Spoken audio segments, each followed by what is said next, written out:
Hi again, uh, network system admin students.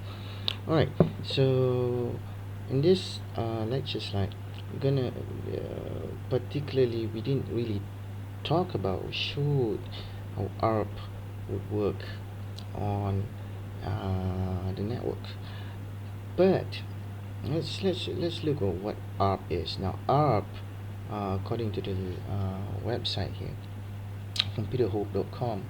Now, ARP stands for Address Resolution Protocol. Right?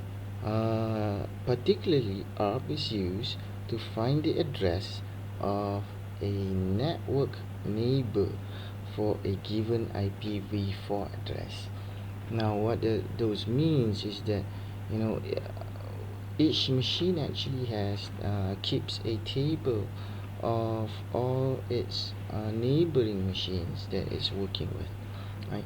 And it has it does it will map the MAC address along with a particularly IP address that it knows.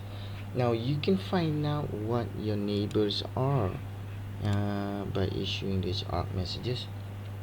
Now, and however, ARP requires a root access. So if you have root access, you can find out ARP by just sudo ARP, and it will generate some kind of output. So in this terminal, you can see when you run sudo ARP, it tells me that my neighbor is my gateway.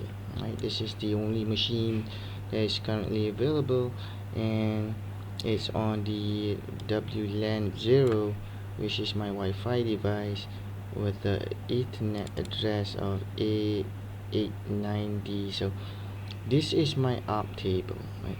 It provides information. So next time I'm looking for 192.168.1.1, I specifically know that this is the hardware address, the machine that I am supposed to communicate with, right? And for you, particularly system admins, you can find out whether your machines are actually capable of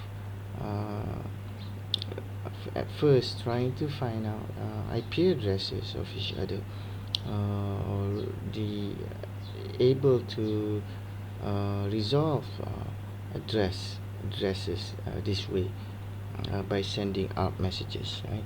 So there are other ways to use this. If you look at the ARP commands, there are a bunch of ARP.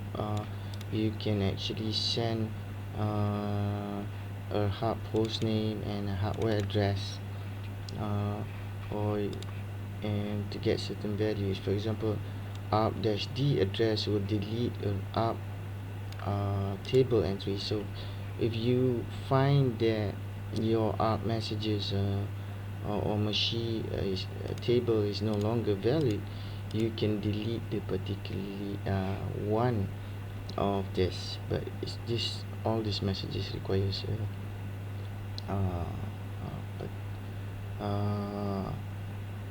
root access.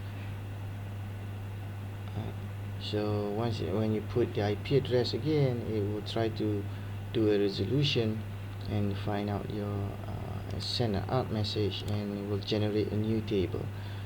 And this is how it's given, right? Okay, so